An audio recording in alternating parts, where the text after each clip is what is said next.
This final micro lecture, you made it. We'll explore using microskills to suggest, instruct, and refer as needed.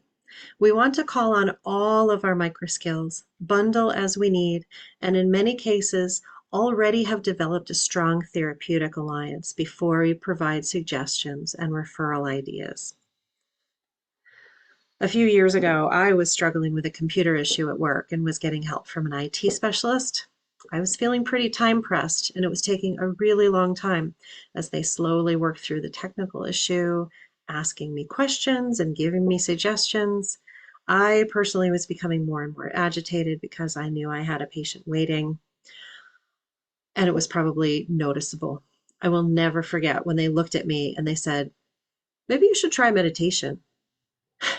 I'm guessing you can imagine how that went over in the moment. I think I probably hissed, "I don't need meditation. I need my computer to work," or something like that. Not my best moment, not their best validation moment and suggestion moment.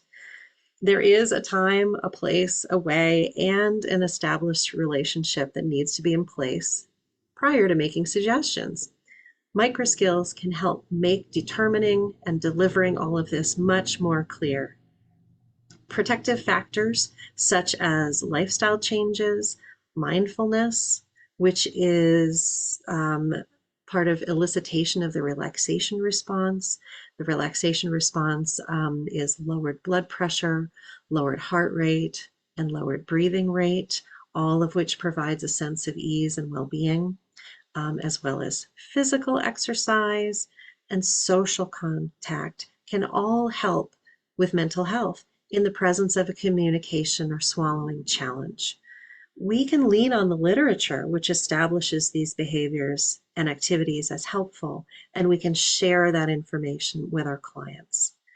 The National Center for Complementary and Integrative Health is a great resource for this evidence. And actually, they have nice pre-packaged informational packets about different types of protective factors like the ones listed here. Using a sentence stem like, "Could I offer some ideas right now?" Or "Would it be okay to bring up some things for you to consider?" is a great way to start, because throughout this process, we do want to continue to highlight the client's position of power as the decision maker. Making reference to client consideration and choice maintains our role as conversational guide and not the one making the choices. It's also common to suggest a referral to another medical professional. We can use a modification of the "I worry, I wonder" script, referencing what we notice, and then suggesting a visit or a referral to another medical specialist. For example, hearing screening is a standard part of the voice evaluations that I perform.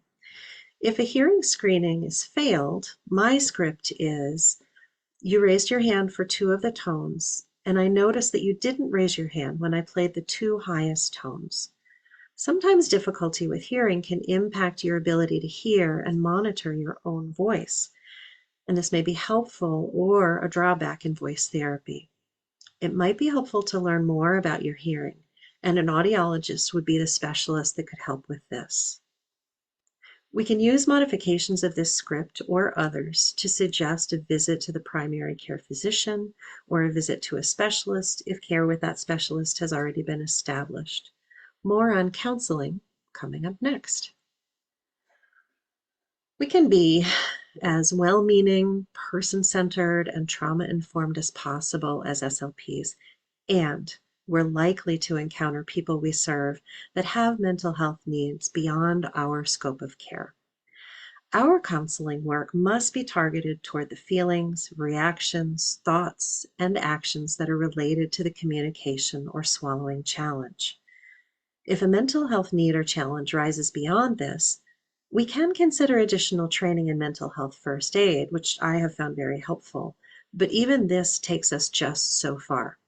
It is okay and ethical to know and state that a client's needs are outside our scope of practice and our scope of counseling competence.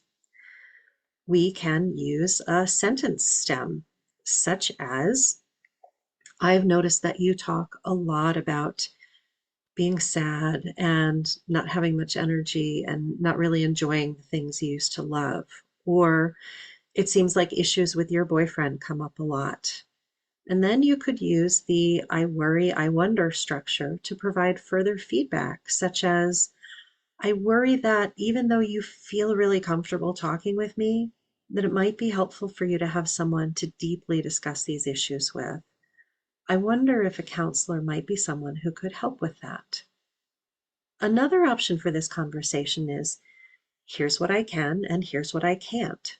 For instance, I can help with talking through issues related to how you communicate or swallow or eat in community with other people. What I can't do and am not the right person for is working through issues in your relationship with your romantic partner. The challenge is we can't leave it there. We want to know and be ready to provide helpful resources in terms of known professionals or resources for finding the appropriate professional in the community. Referencing a team approach with communication between professionals can be helpful if it's appropriate, and this is likely to be on a case-by-case basis. But if we have a fear for our patients' safety, particularly if we're concerned that they may harm or kill themselves, our role is slightly different. It's important that we ask the question directly. Do you have plans to take your life? Are you thinking of killing yourself? Asking this question does not plant the seed of an idea if it's not already there. You don't have to worry about pushing someone toward anything. Practice asking this question aloud. Speaking from personal experience, it's very, very hard to do in a session with a client. It's important in this kind of situation that we stay with the person, let them know we want to help, and that help will likely be in the form of contacting someone who can help them get crisis care in the moment. This might be a school counselor, a college mental health clinic, or the local emergency room. In that moment, you are in relationship with this person, and they may feel most comfortable with you.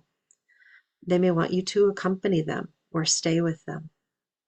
If this is permissible based on your organization's structure, please consider doing it, at least until there has been what's called a warm handoff, direct communication by you to the person assuming care. These are moments that clarify priorities in a profound way. Let your worries about caseload and productivity fall to the side in those moments. And afterward, take care of yourself, as these situations are exceptionally emotionally taxing. Who knows when it will be necessary to use these ideas? I can't ask you to practice this week. What I hope is that by this point, you feel like you have more resources than you did a few weeks ago, a few ideas you'd like to try, and colleagues to bounce ideas off of, compare and refine scripts, and act as supports. Thank you so much for taking the time to view these micro lectures. I hope they've been helpful.